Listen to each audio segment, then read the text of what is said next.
आग्रह करता हूँ।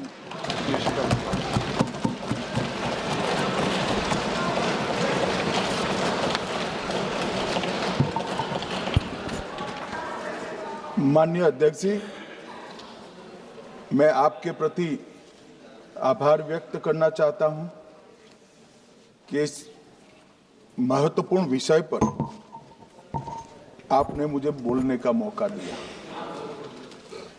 माननीय अध्यक्ष जी, इस विषय पर चर्चा के लिए सत्र की शुरुआत में 2 दिन गतिरोध भी हुआ। इससे एक प्रकार की गैर समझ, गलत धारणा जनता के बीच में पड़ी कि हम लोग ये चर्चा नहीं चाहते। माननीय अध्यक्ष जी, मैं स्पष्ट करना चाहता हूं, संसद ये देश का चर्चा का सबसे बड़ा पंचायत है और हम भाजपा वाले, एनडीए वाले चर्चा से कभी नहीं भागते। कोई भी मुद्दा हो, संसद के नियमों के अनुसार चर्चा के लिए हम तैयार रहते हैं। हमने 2 दिन तक विपक्ष के चर्चा करी कि इसको बाद में किया जाए, 2 सत्र बाद में किया जाए, मगर नहीं माने। हमने हाँ भर दी। मेरा दायित्व है मान्यवर कि हमने क्यों ना बोली थी। ना बोलने के 2 कारण थे। एक कारण था कि चर्चा गहन पुनः निरीक्षण के नाम पर वो मांगते थे, एसआईआर के नाम पर मांगते थे। मान्यवर, मेरा बहुत स्पष्ट मत है कि एसआईआर पर इस सदन पे चर्चा नहीं हो सकती, क्योंकि गहन पुनः निरीक्षण की जिम्मेदारी भारत के चुनाव आयोग की है। भारत का चुनाव आयोग और चुनाव आयुक्त ये सरकार के तहत काम नहीं करते। अगर जब चर्चा होती है और कुछ सवाल खड़े किए जाएंगे तो इसका जवाब कौन देगा? मान्यवर, जब उन्होंने कहा कि हम चुनाव सुधार पर चर्चा करने के लिए तैयार है, हम तुरंत मान गए और आज चुनाव सुधार पर ही चर्चा हुई। मान्यवर, लगभग 63। प्लीज मान्य दादा बीमार हो, मैं समझ रहा हूं, मगर बीमार ज्यादा हो तो घर पे रहा करो, यहां सदन का माहौल मत बिगाड़िए। मान्यवर, 63 सदस्यों ने प्लीज ऐसे माहौल ठीक रहना चाहिए। व्यक्तिगत बात है मेरी और दादा के बीच में, माहौल ठीक रहना चाहिए।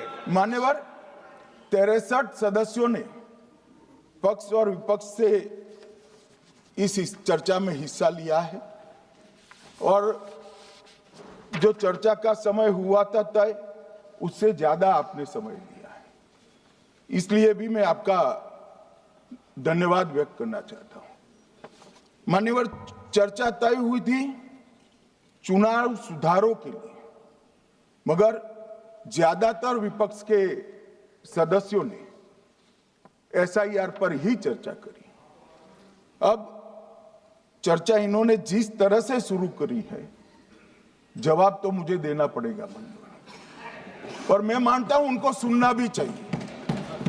मान्यवर, इस एसआईआर पर, गहन पुनर्निरीक्षण पर एक तरफा 4 महीने से झूठ फैलाया और देश की जनता को गुमराह करने का प्रयास किया। और मेरा आग्रह है सदन के पक्ष और विपक्ष के सभी सदस्यों, मैंने एसआईआर की प्रक्रिया का, इससे जुड़े हुए संवैधानिक अनुबंधों का और भूतकाल में जो एसआईआर हुए वो सभी का गहन अभ्यास किया है। मैं आज आपके माध्यम से इस सदन को और सदन के माध्यम से पूरे देश की जनता को जो झूठ विशेषकर कांग्रेस पार्टी द्वारा फैलाया गया है, वो झूठ का मेरे तर्कों के हिसाब से जवाब देना चाहता हूं। आप बेटे बेटे ज्ञान मत दीजिए। मान्यवर, ये देश के संविधान में, मान्यवर, ये देश के संविधान से, संविधान के अनुच्छेद 2 से चुनाव आयोग की रचना हुई। एक प्रकार से चुनाव आयोग एक संवैधानिक संस्था है।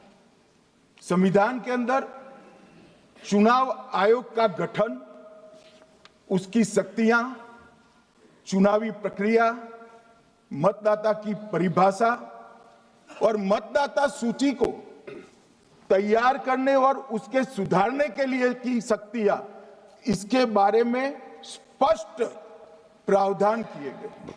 और मान्यवर, बड़ी विनम्रता से मैं बताना चाहता हूं कि प्रावधान जब किए गए तब हमारी पार्टी बनी ही नहीं थी। हमारी पार्टी के अलावे जो लोग हैं, इन लोगों ने संविधान सभा में चर्चा कर संविधान को बनाया था। इसलिए ये पूरी चुनाव की प्रक्रिया जो संविधान के अंदर व्याख्यायित की गई है और आज जो हो रहा है, ये दोनों के बीच में क्या अंतर है और आरोप क्या है, इसको मैं जवाब देना चाहता हूं। माननीय, फ्री एंड फेयर चुनाव कराने का हमारा संविधान ने जिम्मेदारी चुनाव आयोग की तय की। मतदाता सूची बनाने की और मतदाता सूची में सुधार करने की जिम्मेदारी भी चुनाव आयोग को दी। अनुच्छेद, संविधान के भाग 15 में अनुच्छेद 324, इसमें चुनाव आयोग का गठन, चुनाव आयुक्त की नियुक्ति, लोकसभा, राज्यसभा, विधानसभा, उपराष्ट्रपति और राष्ट्रपति, ये सभी चुनाव का संपूर्ण नियंत्रण संविधान ने चुनाव आयुक्त को दिया है। और चुनाव आयुक्त एक से ज्यादा हो तो इलेक्शन कमिश्नर को दिया है। अब 325 जो अनुच्छेद है, वो किसी भी पात्र मतदाता को मतदाता सूची से बाहर नहीं रखा जाता, इसका प्रावधान करता है। मगर 326 एक गहन पुनर्निरीक्षण के लिए, एसआईआर के लिए बहुत महत्वपूर्ण है। क्या है 326? मान्यवर, इन्होंने मतदाता की पात्रता, योग्यता और मतदाता होने की शर्तें आर्टिकल 326 में तय की है। और वो शर्तें क्या है? सबसे पहली शर्त है कि मतदाता भारत का नागरिक होना चाहिए, विदेशी नहीं होना चाहिए। ये सबसे पहली शर्त है। और ये कह रहे हैं कि चुनाव आयोग क्यों ये कर रहा है? भाई, इसका दायित्व है, इसलिए कर रहे हैं। दूसरी है, 18 साल से ज्यादा आयु का व्यक्ति मतदाता बन सकता है। तीसरा, वैधता का निर्धारण मानसिक असमर्थता, अपराध और भ्रष्टाचार में संलिप्तता के लिए जो कानून ने समय समय पर तय किया है, इसके पर। तो ये 3 पात्रताओं के आधार पर भारत के मतदाता होने की बात तय होती है। और ये 3 चीजें किसने देखनी है मान्यवर? चुनाव आयुक्त को देखनी है। चीफ इलेक्शन इलेक्शन कमीशन मतलब चीफ इलेक्शन कमिश्नर और कमिश्नर्स ने देखनी है। और 327 में मतदाता सूची, सीमांकन, चुनाव संचालन और उसके लिए कानून बनाने की सिफारिश संसद को करने की सत्ता चुनाव आयोग को दी है। कल हमारे सदस्य मनीष तिवारी कहते थे गहन पुनर्निरीक्षण का इनको अधिकार ही नहीं है। आर्टिकल 327 पूर्ण अधिकार देता है कि मतदाता सूची इस व्याख्या के आधार पर बनाने का अधिकार चुनाव आयोग को है। मान्यवर, अब एसआईआर पर ही सवाल उठा दिए। मान्यवर, इन्होंने कहा कि एसआईआर आज क्यों हो रहा है।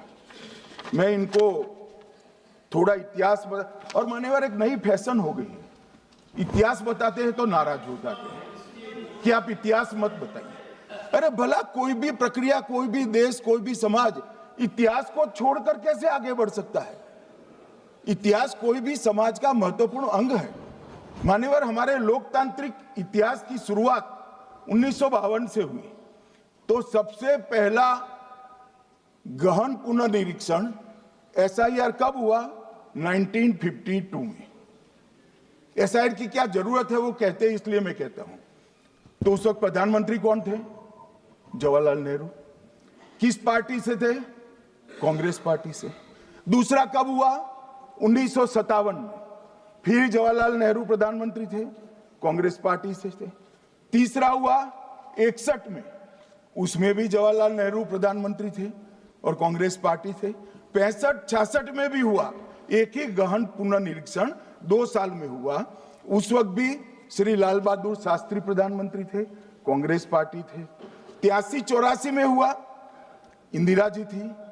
87-89 में हुआ, राजीव गांधी थे। 92-93-95 में हुआ, नरसिम्हा राव थे। 2002 और 3 में हुआ, तब श्री अटल बिहारी वाजपेयी थे। मान्यवर 2004 में गहन पुनर्निरीक्षण समाप्त हुआ, तब डॉक्टर मनमोहन सिंह जी प्रधानमंत्री थे। तो 2, 3, 4 का एक गहन पुनर्निरीक्षण हुआ, SIR हुआ। उसमें 2 साल NDA के प्रधानमंत्री थे, भाजपा के थे, और 1 साल डॉक्टर मनमोहन सिंह। 2004 के बाद सीधा 2025 में गहन पुनर्निरीक्षण हो रहा है, और इस वक्त हम हैं। एक पूरा गहन पुनर्निरीक्षण SIR की प्रक्रिया का आज तक 2004 तक किसी भी दल ने विरोध नहीं किया है मान्यवर, क्योंकि ये चुनाव को पवित्र रखने की प्रक्रिया है। चुनाव के उद्देश्यों को, लोकतंत्र को स्वस्थ रखने की प्रक्रिया है। अगर लोकतंत्र में चुनाव जिसके आधार पर होते हैं वो मतदाता सूची ही प्रदूषित है, तो चुनाव कैसे साफ और सुथरे हो सकते हैं? मानो समय समय पर मतदाता सूची का गहन पुनर्निरीक्षण जरूरी है, इसलिए चुनाव आयोग ने फैसला किया कि 2025 में इसको किया जाएगा। मान्यवर एक बीच में एक घटना में जरूर कहना चाहूंगा। 2010 में एक चुनाव आयुक्त महोदय ने निर्णय किया कि रिटर्निंग ऑफिसर को मतदाता सूची में से नाम काटने का अधिकार नहीं है, और उसके बाद से किसी की मृत्यु हुई तो भी नाम नहीं कटते थे, कोई एक क्षेत्र से दूसरे क्षेत्र में गया तो भी नाम नहीं कटते थे। एक व्यक्ति का ट्रांसफर हो गया तो कोयम्बटूर से वो शिमले चला गया, भारत सरकार का कर्मचारी है, तो उसका नाम कोयम्बटूर में भी रहता था, शिमला में रहता था, क्योंकि 2010 में मैं बताता हूं किस, मैं बख्शूंगा नहीं, आप चिंता मत करो, क्योंकि 2010 में एक व्यवस्था हुई कि किसी का नाम नहीं काट सकते, और उस वक्त भी कांग्रेस पार्टी की सरकार थी। तो एक गहन पुनर्निरीक्षण क्या है? मानिए एक गहन पुनर्निरीक्षण है कि जिनकी मृत्यु हो गई उनके नाम कट जाए, जो 18 साल से बड़े हो गए उनके नाम जोड़ जाए, जो किसी भी प्रकार से 2 जगह मतदाता है उनके नाम कट जाए, और जो विदेशी नागरिक है उनको चुन चुन कर डिलीट किया जाए। ये गहन पुनर्निरीक्षण। और मैं आज इस मंच से आपके माध्यम से इस सदन को और देश की जनता को कहना चाहता हूं, क्या कोई भी देश का लोकतंत्र सुरक्षित रह सकता है जब देश का प्रधानमंत्री और राज्य का मुख्यमंत्री कौन हो वो घुसपैठिए तय करेंगे? मान्यवर नहीं रह सकते। एक मतदाता का एक से ज्यादा जगह पर वोट होना चाहिए। मान्यवर एक से ज्यादा जगह पर वोट होना चाहिए। जो लोगों का मृत्यु हो चुका है, मान्यवर जिन लोगों का मृत्यु हो चुका है उनका वोट मतदाता सूची में होना चाहिए। मान्यवर ये SIR और कुछ नहीं है, मतदाता सूची का शुद्धिकरण है। मैं मानता हूं इससे कुछ दलों के राजनीतिक स्वार्थ आहत होते हैं। मुझे उन दलों के प्रति एक प्रकार से अनुकंपा भी है, क्योंकि देश के मतदाता तो वोट देते नहीं हैं। ये थोड़े विदेशी दे देते थे, वो भी चले जाएंगे। मगर मान्यवर, क्या हमने भारत के नाते निर्णय करना पड़ेगा कि इस देश की संसद को चुनने के लिए, राज्य की विधानसभा को चुनने के लिए विदेशी को वोट देने का अधिकार देना है या नहीं देना है? और मेरा मत है, मेरा विनम्र मत है मान्यवर, कि ये नहीं देना चाहिए।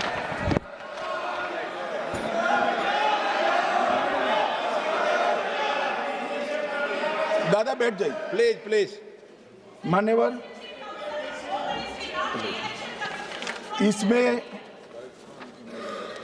इसमें कानूनी स्थिति का प्रश्न नहीं है। अभी सांसद महोदया बोला कि इलेक्शन कमीशन का अधिकार नहीं है। लाल बाबू हुसैन 1995 में एक वाद हुआ मान्यवर, भारत की सर्वोच्च अदालत तक वो वाद पहुंचा। लाल बाबू हुसैन बनाम मतदाता रजिस्ट्रेशन ऑफिसर 1995 में इसका जजमेंट आया और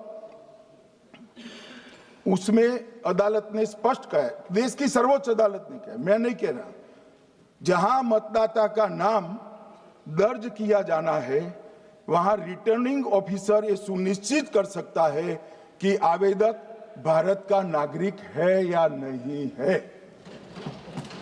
ये लोग जो कहते हैं इलेक्शन कमीशन कैसे तय करेगा, ये इनकी ड्यूटी है और ये हमारा निर्णय नहीं है, भारत की सर्वोच्च अदालत का निर्णय है और हम सब भारत की सर्वोच्च अदालत के निर्णय से बंधे हुए हैं। किसी को भी अगर वेरीफाई करना है तो लाल बाबू हुसैन बनाम मतदाता रजिस्ट्रेशन ऑफिसर 1995 का जजमेंट निकालकर मान्यवर दे दे। मान्यवर, विपक्ष के नेता राहुल गांधी जी ने 5 नवंबर 2025 को एक प्रेस कॉन्फ्रेंस में परमाणु बम फोड़ा। अब वो परमाणु बम के अंदर उन्होंने कहा कि हरियाणा में एक ही घर में 501 वोट पड़ गए। चुनाव आयोग ने इतनी स्पष्टता करी कि हाउस नंबर 265 कोई छोटा मकान नहीं है और 1 एकड़ का पुश्तैनी प्लॉट में अनेक परिवार बस रहे हैं, मगर वहां हर परिवार के घर का नंबर नहीं दिया गया है, इसलिए सब जगह हाउस नंबर 501 दिया गया और एक परिवार की तो 3 पीढ़ियां साथ में रह सकती है। और पुराने नंबर से ही जब हरियाणा में कांग्रेस की सरकार चुनी गई तब से ये नंबर इसी तरह से चल रहा है। ये ना कोई फर्जी घर है ना फर्जी वोटर है। मान्यवर, वोट चोरी का नैरेटिव बनाने के लिए मान्यवर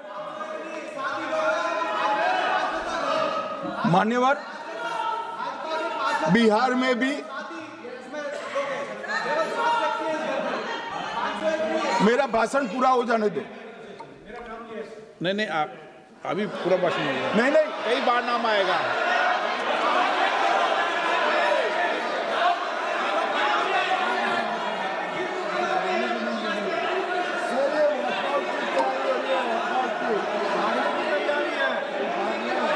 माननीय सदस्य, 2 मिनट बैठिए, मैं कुछ बोलना चाहता हूं। 2 मिनट बैठिए, मैं एक मिनट। माननीय सदस्य, 1 मिनट। मान्यवर, मेरा विपक्ष के नेता से एक निवेदन है कि 2 मिनट सुन ले मुझे, बाद में उनको बोलने का मौका दीजिए। मान्यवर, 2 मिनट। मान्यवर, मेरा आपसे विनम्र निवेदन है, मैं आधी रात तक बैठने के लिए तैयार हूं, मुझे कोई आपत्ति नहीं। मेरा भाषण समाप्त हो जाए, अरे सुनिए ना भाई, सुनो ना, 2 बड़े बोलते हैं तब बीच में नहीं बोलते। मान्यवर, मेरा भाषण समाप्त हो जाए प्लीज प्लीज नहीं। मान्यवर, मेरा भाषण समाप्त हो जाए बाद में, इसमें जितने भी मुद्दे विपक्ष के नेता खड़े करेंगे, मेरी मर्यादा में इसका जरूर जवाब दूंगा, मुझे कोई आपत्ति नहीं। मेरा विनंती इसलिए है मान्यवर,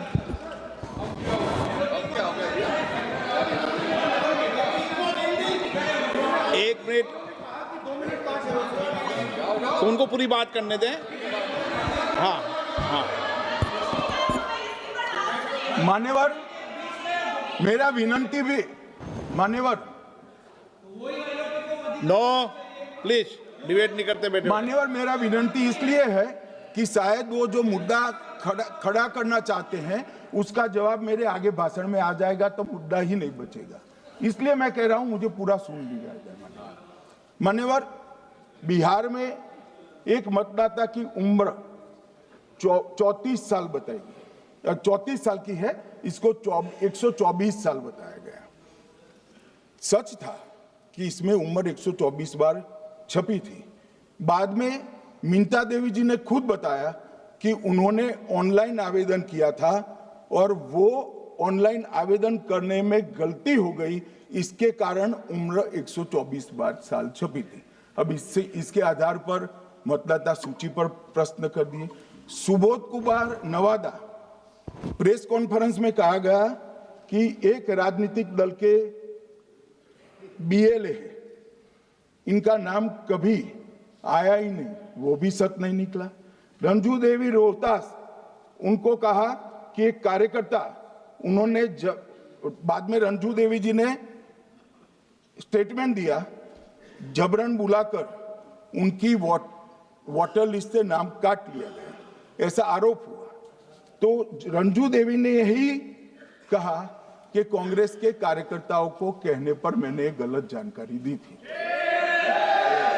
मान्यवर, ये जो प्रेस कॉन्फ्रेंस हुई और उसने जिस प्रकार का देश में माहौल बनाया, चलो ये तो मैंने आरोप जो लगाए थे और सत्य क्या है कहा, मगर मैं विपक्ष के नेता ने जो प्रेस कॉन्फ्रेंस में कहा कि मतदाता सूची ठीक नहीं है, इसको सुधार करना चाहिए, तो भाई गहन पुनर्निरीक्षण क्या है, एसआईआर क्या है, मतदाता सूची का सुधार करने की प्रक्रिया है, और वो कर रहे हैं तो भी विरोध कर रहे हैं, पुरानी मतदाता सूची कर रहे हैं तो भी विरोध कर रहे हैं।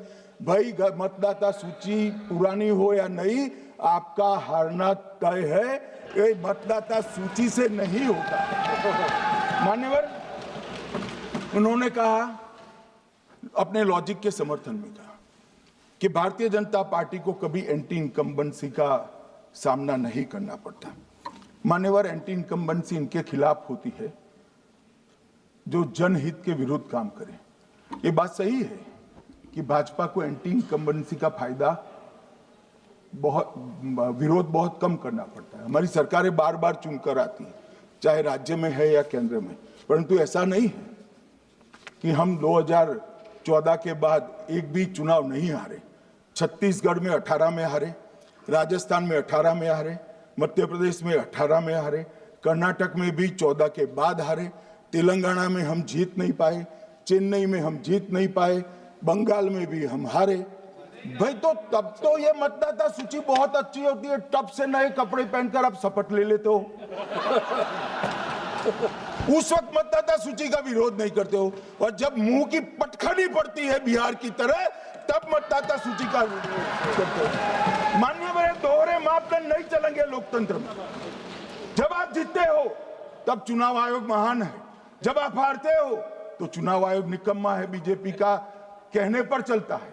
जब आप जीतते हो मतदाता सूची अच्छी है, मतदाता सूची अच्छी है, और जब आप हारते हो तो मतदाता सूची खराब है। मान्यवर, मुझे कोई आपत्ति नहीं, इस प्रकार का भ्रांति फैलाए तो फैलाए, मेरा दायित्व है कि इस देश की जनता को एक ड्यूअल स्टैंडर्ड की जानकारी देना, जो मैं आज इस सदन में खड़े होकर दे रहा हूं। मान्यवर, आगे पर भी मैं इस विषय को कहूंगा, और ढेर सारे आरोपों के मेरे पास जवाब है। जो 3 प्रेस कॉन्फ्रेंस में, एक सादा प्रेस कॉन्फ्रेंस, एक एटम बम वाला प्रेस कॉन्फ्रेंस, एक परमाणु बम वाला, ये तीनों में क्या हुआ, इसके सारे जवाब मेरे पास है। मान्यवर, अब ये कहते हैं कि दो जगह है, दो जगह मतदाता है। मान्यवर, किन किन लोगों के दो जगह मतदाता, मैं इसमें जिनके नाम 2 जगह रजिस्टर्ड है उसका दोष नहीं निकालता मैं, क्योंकि एक जगह से कोई व्यक्ति दूसरी जगह गई तो 2010 के बाद इसको डिलीट करने का अधिकार आरओ के पास से ले लिया गया। इसके कारण ये विसंगतियां खड़ी हुई। किसके हैं? श्री प्रशांत किशोर जी के 2 जगह मतदाता है, पवन खेरा जी का भी है, तेजस्वी यादव का स्वयं का है, टी सिद्दीकी एनआईसी केरल के नेता का है, मान्यवर संजय सिंह आप पार्टी के नेता के हैं, एक किशोरी पेडनेकर यूबीटी शिवसेना के हैं, इनका भी है। मान्यवर, सामान्य गलतियां हैं, क्योंकि एक नियम आ गया, जिसका वोट काटने का जिसका अधिकार है उसको रोक लिया गया, तो आरओ वोट काट नहीं सकता था, इसलिए 2 जगह रह गए। अब वही एक गहन पुनर्निरीक्षण से सुधरना है, मगर आप गहन पुनर्निरीक्षण को वोट चोरी कह रहे हो। मान्यवर, वोट चोरी किसको कहते हैं वो मैं बताना चाहता हूं, और हमारे यहाँ कुछ परिवार ऐसे हैं जो पूछते नहीं वोट चोरी करते। अच्छा बोलिए आप। हाँ बोले आप, बोले। हाँ बोले आप, बोले। स्पीकर सर, मेरा कल एक सवाल था, जो हिंदुस्तान के इतिहास में पहली बार डिसीजन लिया गया कि इलेक्शन कमिश्नर्स को फुल फुल इम्यूनिटी दी जाएगी। ठीक है, ये है ना, इसका जवाब इसका पीछ मैं खत्म नहीं किया सर। इसके पीछे जो थिंकिंग थी वो हमें सबसे पहले बताएं। ठीक है। दूसरी बात, नहीं, हरियाणा की जहां इन्होंने बात की, इन्होंने एक उदाहरण लिया, वहां पर अनेक उदाहरण हैं। वो भी आपने दिया था ना, 19 वो भी आपने दिया था, इसलिए दिया वो भी। 19 लाख वहां पे फेक लोग, वो उदाहरण आपने दिया था, इसलिए उसका जवाब दिया। और ये भी हमें बता दीजिए, actually let us have a debate on my press conference, let us go, let us have very good idea, let us have a debate on my press conferences. Amit Shah ji, I challenge you to have a debate on the 3 press conferences. Please. ठीक है, बैठ जाइए। माननीय, please माननीय, आपने बात की थी, प्लीज।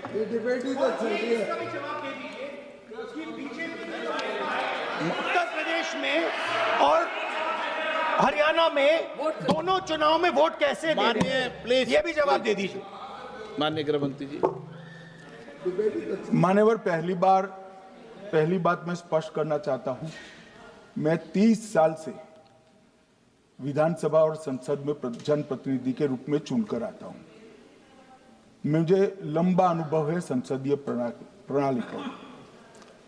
विपक्ष के नेता महोदय कहते हैं कि पहले मेरी बात का आप जवाब दीजिए, मैं सुनना चाहता हूं। आपकी मुनसफी से संसद नहीं चलेगी, मेरे आप बोलने का क्रम मैं तय करूंगा, इस तरह से नहीं चलेगी संसद। मान्यवर, उनको धैर्य रखना चाहिए, मेरा जवाब सुनने का। इनकी एक बात का जवाब मैं दूंगा, मगर मेरे भाषण का क्रम वो तय नहीं कर सकते, मैं करूंगा, क्योंकि मैं बोल रहा हूं।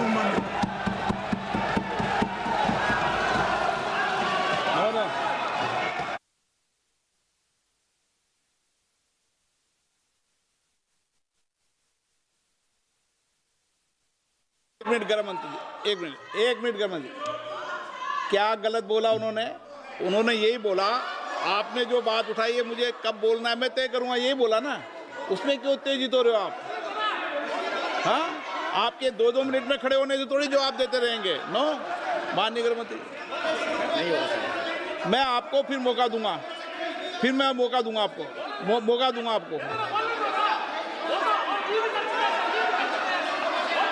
हाँ बोलिए, बोलिए सर। ये बोलिए। आपने अगर अमित शाह जी का रिस्पांस देखा तो ये कंप्लीटली डिफेंसिव रिस्पॉन्स है, ये घबराया हुआ रिस्पॉन्स है, ये डरा हुआ रिस्पॉन्स है। अब सुनिए पूरी बात, प्लीज प्लीज मानिए। नो, सच्चा रिस्पॉन्स नहीं है। माननीय गृह मंत्री जी,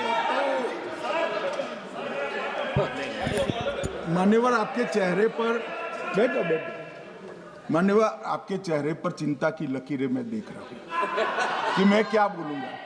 मैं उनके उकसावे में नहीं आऊंगा, मैं मेरे विषय पर बोलूंगा। मान्यवर, मैंने इतना ही कहा कि मैं मेरे भाषण का क्रम मैं तय करूंगा। मेरे भाषण का पहले क्या बोलना, बाद में क्या बोलना, मैं तय करूंगा। और मैं मानता हूं कि हर एक वक्ता का ये अधिकार है, उनका भी है, मेरा भी है। कल वो बोल रहे तो हम ऐसा थोड़ी ना बोले आप झूठ क्यों बोल रहे हो, हम नहीं बोले, नहीं बोल सकते साहब। वो माननीय विपक्ष के नेता है, वो बोल सकते अपना भाषण। मान्यवर, और मैंने तो ये भी कहा मेरा पूरा भाषण छूट कर कुछ बच जाता है तो आप पूछिएगा, मैं जवाब दूंगा। मगर अब धैर्य भी चाहिए और सुनना भी चाहिए, दोनों चीजें करनी पड़ती है। मान्यवर, वोट चोरी का कोहराम बचा है। मैं वोट चोरी किसको कहते हैं वो बताना चाहता हूं। वोट चोरी के 3 आयाम हैं। एक तो मतदाता नहीं है, मतलब योग्यता नहीं है, और आप वोटर बन जाते हो तो वोट चोरी माना जाएगा। दूसरा, आप गलत प्रकार से चुनाव जीतते हो तो वोट चोरी माना जाएगा। और तीसरा, जनादेश को डिफाई करते हो, मतलब वोट के विपरीत आप कोई पद प्राप्त कर लेते हो तो भी एक प्रकार से वोट चोरी होता है। अरे सुनो ना, क्यों जल्दबाजी करते हो मानिकम, क्यों? अब मैं 3 वोट चोरी की घटनाएं बताना चाहता हूं। सबसे पहली घटना हुई आजादी के बाद, देश का प्रधानमंत्री तय करना था। तय कौन करना था? तो उस वक्त के जितने प्रांत थे इसके कांग्रेस के अध्यक्षों ने, उनके एक एक वोट से तय होना था। अब 28 वोट श्री सरदार पटेल को मिले और 2 वोट जवाहरलाल नेहरू जी को मिले।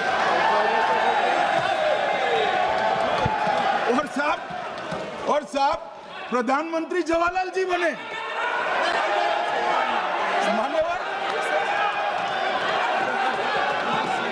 मान्यवर,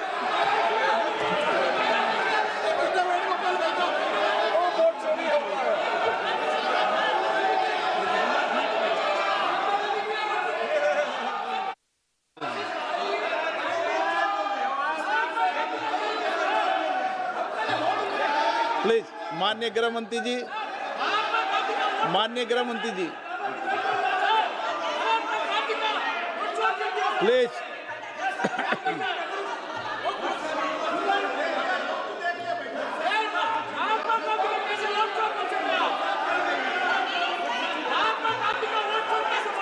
बैठो बैठो, बैठिए माने, प्लीज प्लीज प्लीज।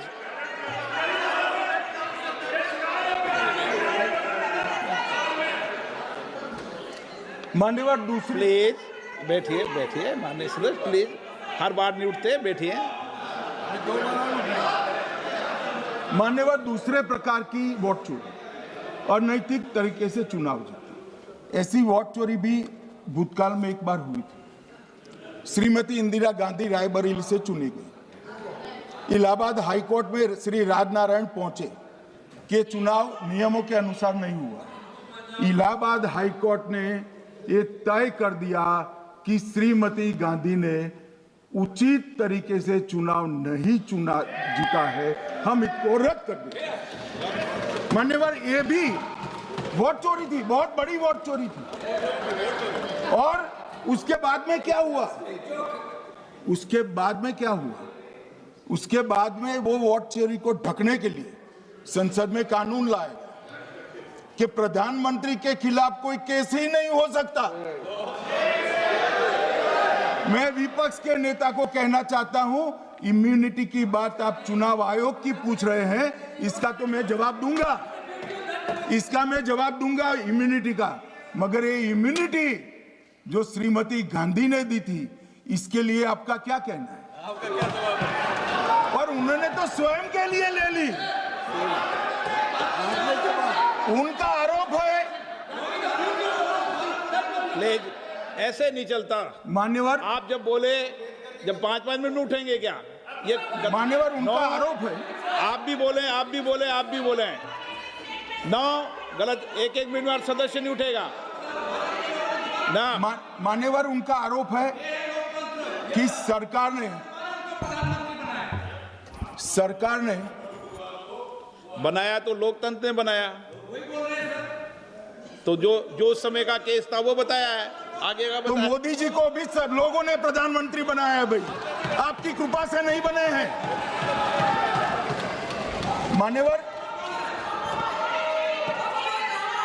मान्यवर, नो, प्लीज सर, ऐसे मानने का तरीका ठीक नहीं है आपका, 2-2 मिनट में उठना।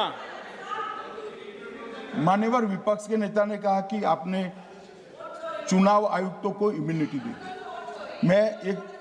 इनका आरोप सत्य नहीं है, मैं इसकी बात बाद में करता हूं, परंतु हमने तो चलो मानो चुनाव आयुक्त को इम्यूनिटी दी, श्रीमती गांधी ने तो अपने आप को इम्यूनिटी दी।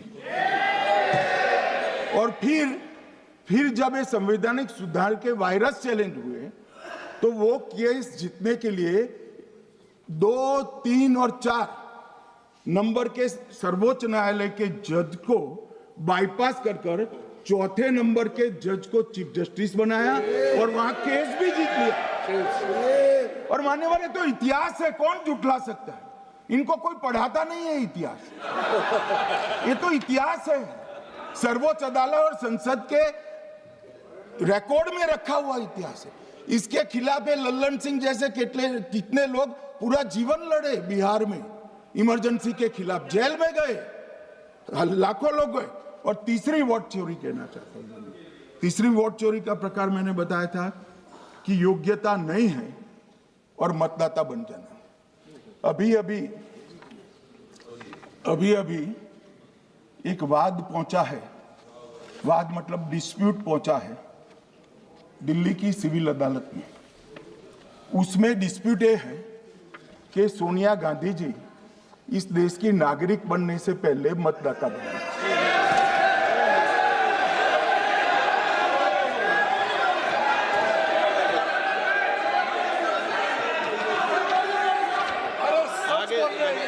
आगे सुनो, बोल क्या रहे, पूरी बात तो सुनो। मान्यवर,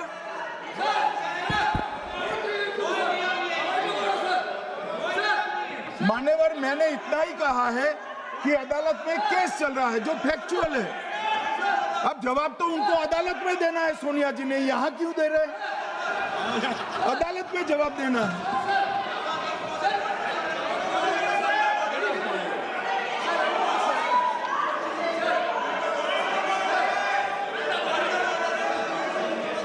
बीच के भाषण में पॉइंट ऑफ ऑर्डर नहीं होता। नहीं मुझे याद है, जो माननीय सदस्य नहीं है, ये 352 ये रहा, 352 टेबल पे रहता है, मुझे जवान याद है 352। Home Minister is speaking about an issue which is pending in the court. Actually, what happens is, Rosavilla court, some senior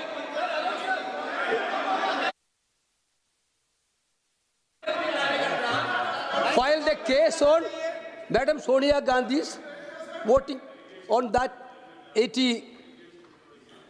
Sir, that Ross Avenue court dismissed that case without, there is no substance in that case. After that, the same person given an appeal.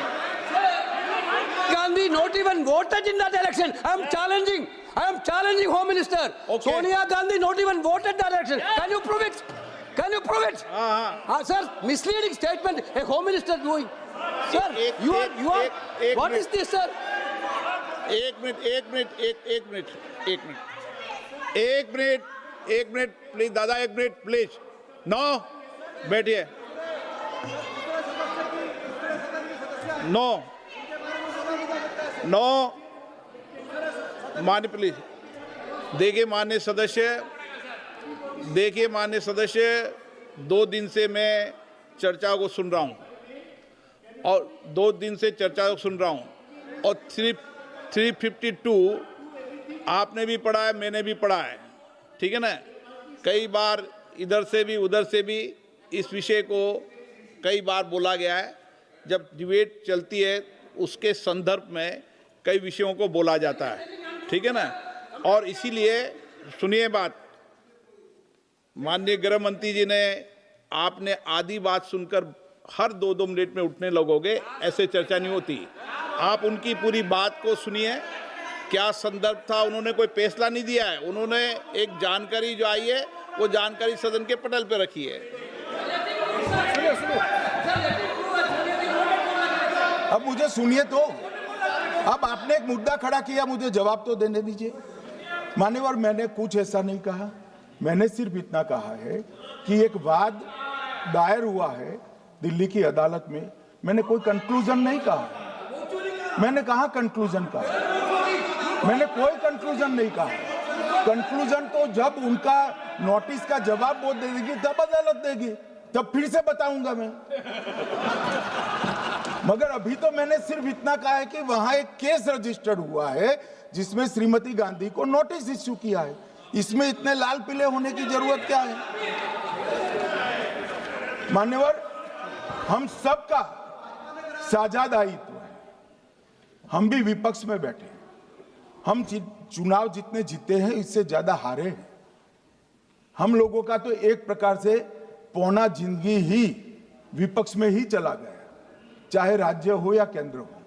कई चुनाव हमारे, हमने चुनाव आयुक्त और चुनाव आयोग पर कभी आरोप नहीं लगाया। एक नया पैटर्न खड़ा हुआ, एक नया पैटर्न। मैं पूरा वाक्य नहीं बताना चाहता। श्रीमती ममता बनर्जी ने चुनाव आयोग पर आरोप लगाए, स्टालिन जी ने लगाए, बीडी सतीशन जी ने लगाए, श्री राहुल गांधी ने लगाए, मल्लिकार्जुन खड़गे जी ने लगाए, तेजस्वी यादव जी ने लगाए, अखिलेश यादव जी ने लगाए, वी शिवन कुट्टी ने लगाए, हेमंत सोरेन जी ने लगाए, भगवंत मान जी ने लगाए। अब पहले तो ऐसी परंपरा सिर्फ कांग्रेस पार्टी में थी, मगर संपर्क का दोष कहता होता है साहब, ये सारे इंडिया अलायंस वाले चुनाव आयोग के खिलाफ आते। मान्यवर, चुनाव आयोग एक तटस्थता से चुनाव कराने वाला संस्थान बनाया गया और इसकी मान्यता कोई पॉलिटिकल पार्टी ने नहीं दी, भाग और अनुच्छेदों के तहत हमारे संविधान ने दी और ये संवैधानिक प्रक्रिया है। इस संवैधानिक प्रक्रिया पर सवाल खड़े कर कर, अनर्गल आरोप कर कर आप पूरे चुनाव आयोग की एक प्रकार से पूरे दुनिया में इसकी छवि को धूमिल करने का काम कर रहे हैं। आपको लगता है कि आप सरकार की छवि धूमिल करें? ना जी, आप पूरी दुनिया में भारत के लोकतंत्र की छवि को धूमिल करें। मान्यवर, सरकार का तो इतना ही सवाल है, मान्यवर सरकार का तो इतना ही सवाल है कि भारत के मतदाता क्या सोचेंगे, मगर मतदाता का सोचने का सवाल नहीं है। मतदाता को तो मालूम है कि हमने तो वोट दिया है इसलिए चुनकर आए हैं, तो उसके मन में कोई डाउट नहीं है। ये वोट चोरी करते रहे, घुसपैठिया बचाओ यात्रा निकाली और बिहार में 2/3 बहुमत से हम जीते। मान्यवर, ये जो नई परंपरा शुरू हुई कि देश के अंदर चुनाव न जीते तो चुनाव आयोग को बदनाम करो, चुनाव प्रक्रिया को बदनाम करो, मतदाता सूची को बदनाम करो, ये हमारे लोकतंत्र का भला नहीं करेगी। यही आयुक्त के तहत, यही सरकार के होते हुए आप कई चुनाव जीते, हम कुछ नहीं बोले, हम पार्टी में बैठकर इसकी मीमांसा की, मगर ये लोग चुनाव आयोग पर। प्लीज नो, आप बैठिए, आप ठीक है बैठिए। माननीय सदस्य प्लीज प्लीज। मान्यवर, मैं थोड़ी स्पष्टता के लिए आंकड़ा देना चाहता हूं। मई 14 में श्रीमान नरेंद्र मोदी इस देश के प्रधानमंत्री बने, तब से उनको आपत्ति है। तो एनडीए क्या क्या जीती? 3 लोकसभा चुनाव हम जीते, 41 राज्यों के विधानसभा चुनाव जीते, तो हम 44 विधानसभा टोटल चुनाव जीते हैं। 2024 से 25 तक, मगर वो भी 30 चुनाव जीते हैं अलग अलग विधानसभा में, 30 जगह पे। अगर मतदाता सूची करेक्ट है तो क्यों शपथ लिया, क्यों चुनाव लड़ा? आप बताइए देश की जनता को। आप लोग यहाँ कैसे पहुंचे? श्री राहुल गांधी जहां से चुनकर आए थे, वो वायनाड की मतदाता सूची में भी मेरी पार्टी ने प्रेस कॉन्फ्रेंस कर इसी प्रकार की डिस्क्रिपेंसी को बताया है। इसका जवाब नहीं देते। हमने अमेठी का भी बताया है, इसका जवाब नहीं देते हैं। मान्यवर, एक चुनाव की मतदाता सूची में जो थोड़ी बहुत गलतियां हैं, उसको वो लोग मुद्दा बनाते हैं चुनाव हारने का। चुनाव हारने का कारण है नहीं, मैं अंत में बताऊंगा क्यों हारते हो चुनाव, मैं बताऊंगा मान्यवर अंत। परंतु फिर भी चलो मान ले कि मतदाता सूची ठीक नहीं है, तो गहन पुनर्निरीक्षण का मतलब ही ये है कि मतदाता सूची को सुधारने की प्रक्रिया। अब इसमें आपके बीएलए सहयोग नहीं करते हैं, आप उसका बहिष्कार का ऐलान करते हो, आपकी राज्य सरकारें जहां है वो मदद कम करती हैं, तो कैसे मतदाता सूची का शुद्धिकरण होगा? जो आपकी डिमांड है वो ही चुनाव आयोग कर रहा है। आपकी डिमांड है कि मतदाता सूची ठीक हो, वो चुनाव आयोग कर रहा है, मगर हुआ क्या है मान्यवर मालूम है? इनको अब अगर प्रेस में कोई पत्रकार उनको पसंद ना आए ऐसा सवाल पूछते हैं तो तुम बीजेपी के एजेंट हो ऐसा कहते हैं। मान्यवर, सवाल जो भी हो उसको लेना चाहिए। मान्यवर, पत्रकार कभी बीजेपी का एजेंट नहीं होता है, मगर आप अगर ऐसा मानते हो कि लोकतंत्र में आपको पसंद आए ऐसे ही सवाल पत्रकार पूछे तो ये नहीं हो सकता। इमरजेंसी नहीं है भाई, इमरजेंसी नहीं है। मान्यवर, एक प्रेस में कोई सवाल पूछता है तो कहते हैं बीजेपी के एजेंट हो, केस हारते हैं तो जज पर आरोप कर देते हैं, चुनाव हारते हैं तो ईवीएम पर आरोप करते हैं, ईवीएम की दलील अब गले नहीं उतरती तो वोट चोरी का मुद्दा लेकर आए, वोट चोरी का मुद्दा लेकर पूरा बिहार में यात्रा निकाली, फिर भी हार गए। अब हारने का कारण आपका नेतृत्व है, ये हारने का कारण ईवीएम और मतदाता सूची नहीं। और अगर ये मानते हैं मान्यवर, अगर ये मानते हैं कि इनको कोई पूछने वाला नहीं है, भगवान करे मैं गलत पड़ जाऊं, कांग्रेस के कार्यकर्ता इनका हिसाब मांगेंगे। एक दिन कांग्रेस के कार्यकर्ता इनका हिसाब मांगेंगे कि इतने चुनाव कैसे हार गए। मान्यवर, कोई जज आजादी के इतने साल में नहीं हुआ है मान्यवर कि कोई जज एक जजमेंट दे तो जज के खिलाफ इंपीचमेंट लेकर आते हैं। अपनी वोट बैंक को एड्रेस करने के लिए इंपीचमेंट लेकर आते हैं मान्यवर। और ये सारे ने तो साइन कर दिया, साथ ही साथ उद्धव जी ने भी साइन कर दिया। उद्धव जी, जजमेंट क्या है? एक पहाड़ी पर मान्यता है कि हाँ सबसे ऊपर दिया जलाया जाए। मान्यवर, एक वोट बैंक को संभालने के लिए एक हाईकोर्ट के जज के सामने इंपीचमेंट लेकर आए हैं। देश की जनता उनको मदद नहीं करे।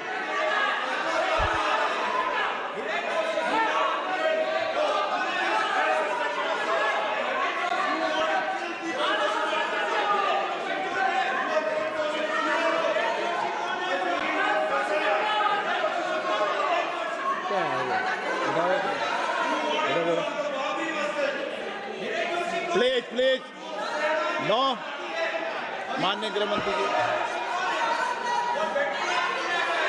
गौरव जी बैठ जाइए, नया मुद्दा शुरू हो रहा है। प्लीज, अरे भैया प्लीज मेरी बात सुनो ना। माननीय गृह मंत्री जी, माननीय गृह मंत्री जी, माननीय गृह मंत्री जी, नया मुद्दा शुरू हो रहा है, फिर से खड़ा होगा होना। आप बैठ जाइए प्लीज। नो नो,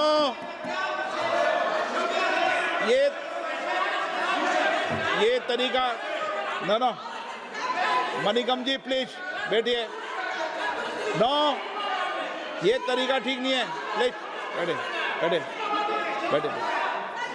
हर आपको ज्यादा समस्या है क्या हर 2 मिनट में खड़े होने की? हर 2 मिनट में खड़े होने की समस्या है क्या आपको लोगों? बैठिए, ऐसे नहीं चलेगा।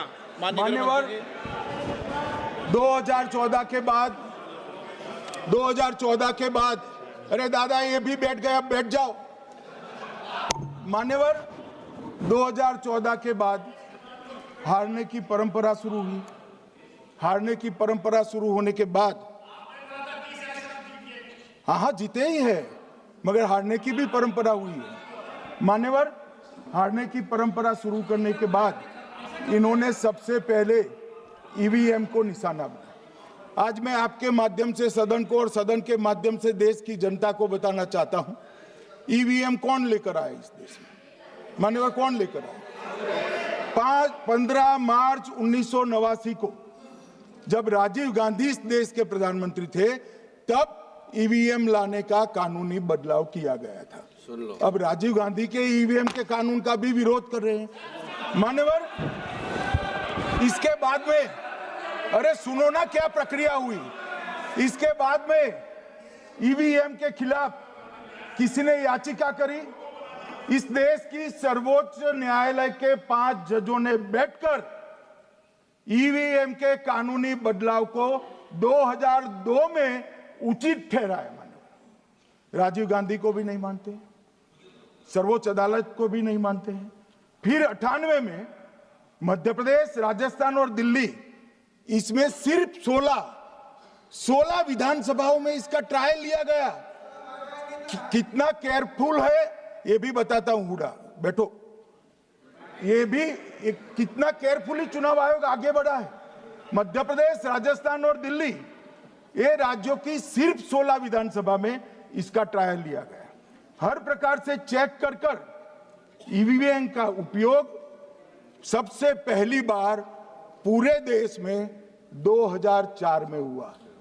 2004 का महत्व है माननीय, सबसे पहले 2004 में हुआ।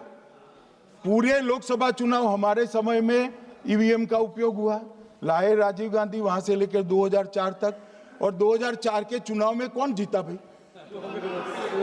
वो जीत गए। उस वक्त ईवीएम की चर्चा बंद। 2009 का चुनाव हुआ, पूरा ईवीएम से हुआ, ये जीत गए, चुप्पी साध ली। 2014 में सब हम जीते तो कौ चालू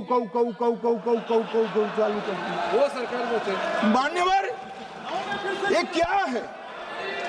जब कानून आप लाए, मशीन आपने इंट्रोड्यूस किया, चुनाव आप पहला जीते मशीन से, दूसरा चुनाव जीते, मौत से 10 साल राज किया और हार गए तो फिर रोते हैं।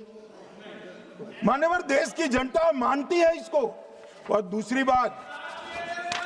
दूसरी बार जब चुनाव आयोग को भी लगा कि सच्चे झूठे आरोप होते हैं, तो इस पर रिसर्च की एक प्रक्रिया हुई। मानिएगा 5 साल रिसर्च के बाद वीवीपीएटी की इंट्रोडक्शन हुआ। ये वीवीपीएटी क्या है? मैं जब वोट दबाता हूं तो समझ गए दादा, धन्यवाद। मान्यवर मैं जब वोट दबाता हूं तो मैंने कमल के निशान पर वोट दबाया, तो पास में एक पर्ची निकलती है कि आपका वोट कमल के निशान पर रजिस्टर हो गया है। फिर भी आरोप हुए कि पर्ची और ये 2 अलग होते हैं। तो चुनाव आयोग ने निर्णय किया कि 5% ईवीएम और वीवीपैट के परिणाम कंपेयर होंगे। तो मशीन खुला, इसमें 396 वोट मिले। तो वीवीपैट में कितने वोट मिले? तो 396 है या नहीं है, ये 5% मशीनों में मिलता है।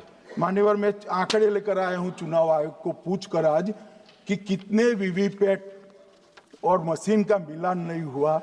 आज तक 16,000 मशीन और वीवीपैट का मिलान हुआ है, एक भी वोट का बदलाव नहीं। और ये जब मतगणना होती है तब उनके पोलिंग एजेंट बैठते हैं मान्यवर, परिणाम पर वो साइन करते हैं। दोनों प्रकार के मशीन के और वीवीपीएटी के परिणाम पर भी साइन करते हैं मान्यवर, और ये इस पर आरोप लगा रहे हैं मान्यवर। अब ये कह रहे हैं कि उस वक्त वाईफाई नहीं थी। सबसे पहली बात 2004 में वाईफाई आ चुकी थी, मगर फिर भी चलो मान लो, आरोप लगाते गए। ईसीआई ने 2009 में एक छेड़छाड़ के आरोप पर भाग लेने के लिए 10 राज्यों में 100 ईवीएम लगाई गई। सब लोगों ने प्रयास किया, 2009 में कोई छेड़छाड़ नहीं कर पाया। फिर भी आरोप लगाए तो 2017 में इलेक्शन कमीशन ने जून 2017 में 3 दिन तक ईवीएम इलेक्शन कमीशन की ऑफिस में रखे कि कोई भी पार्टी आकर, कोई भी टेक्नोक्रेट आकर, कोई भी साइंटिस्ट आकर ईवीएम को हैक कर कर बता दे। ये तो गए ही नहीं, ये नहीं गए मान्यवर। ये सिर्फ प्रेस में आरोप करते, ना अदालत में जाते हैं, ना चुनाव आयोग के पर जाते मान्यवर, मगर एक्सपर्ट भी नहीं गए। आप कोई एक्सपर्ट भेज देते भैया, एक्सपर्ट भी नहीं भेजा। और मान्यवर 2017 में फिर चुनाव आयोग इस निर्णय पर पहुंचा कि आने वाले सब चुनाव ईवीएम से होते हैं। अब चुनाव आयोग ने तो निर्णय कर दिया, मगर मैं भी साहब थोड़ा ज्यादा सोचता हूं। तो मैंने सोचा साला ये चुनाव आयोग कहता है कुछ नहीं हो रहा है, कुछ नहीं हो रहा है, तो ये लोग आरोप क्यों लगा रहे हैं?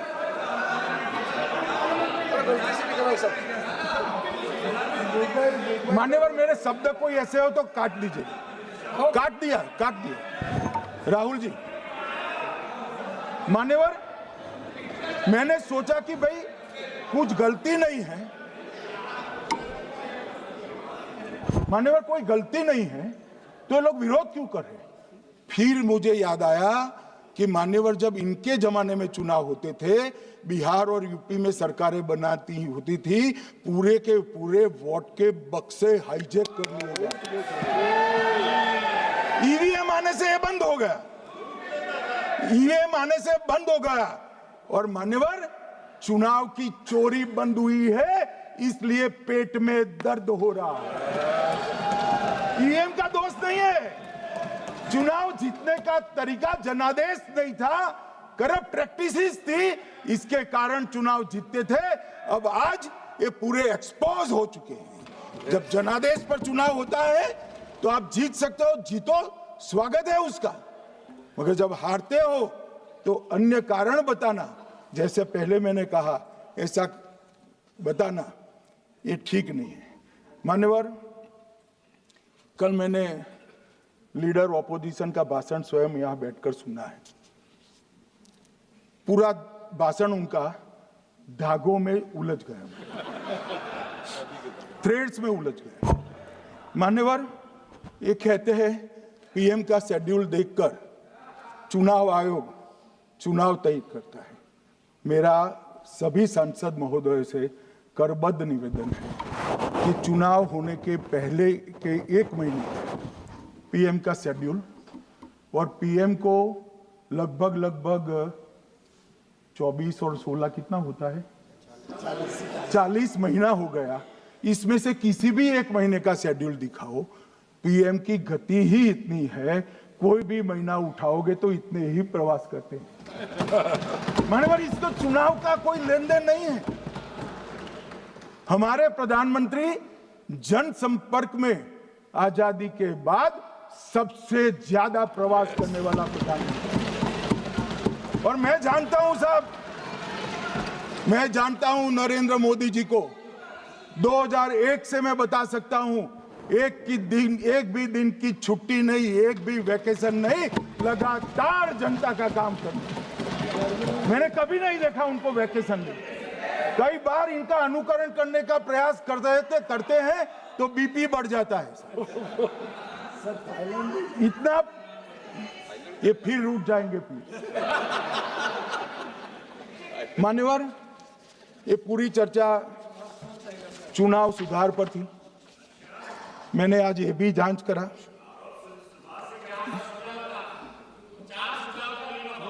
सुनो ना, जरा धैर्य रखो भाई। मान्यवर मैंने आज सुबह चुनाव आयोग के वहां जांच कराई। जांच मतलब कोई गोपनीय चीज नहीं पूछी है, आप इसका इशू मत बने। मैंने ये पूछा कि चुनाव सुधार के लिए मई 2014 के बाद कौन सी पार्टी से कितने आवेदन आपको मिले, क्योंकि चुनाव सुधार जो करना है इसकी प्रक्रिया क्या है। चुनाव सुधार सभी राजनीतिक दलों के साथ चर्चा कर कर चुनाव आयोग भारत सरकार के विधि मंत्रालय को भेजता है और विधि मंत्रालय इसका कानून बनाकर संसद के सामने रखता है। ये प्रक्रिया है। तो मैंने सोचा कि इतना बड़ा हो हल्ला हुआ तो ढेर सारे चुनाव सुधार कांग्रेस पार्टी ने दिए होंगे, तो मैं जरा उसका पूछा कर दूं, लगे हाथ तो इसकी भी बात कर लूं, इसमें गोपनीय क्या है। तो मैंने पूछा तो साहब मुझे एक रहस्य मालूम पड़ा कि आज तक मई 2014 से चुनाव आयोग को एक भी चुनाव सुधार का सुझाव कांग्रेस पार्टी से नहीं मिला। मान्यवर,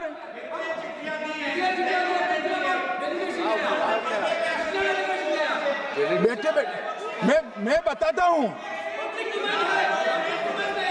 मान्यवर, मैं जवाब पूछोगे क्या?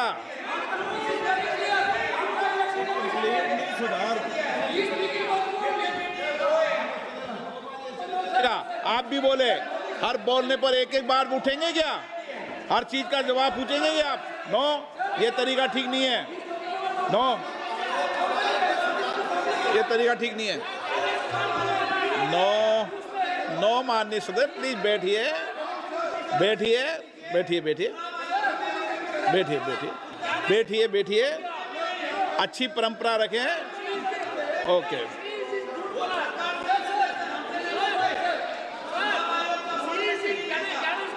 नो नो प्लीज, हर 2 मिनट में उठते हैं। अच्छी है।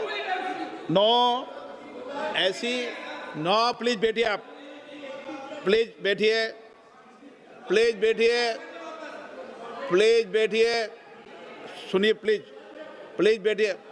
माननीय सदस्यगण, ये कभी परंपरा नहीं रही कि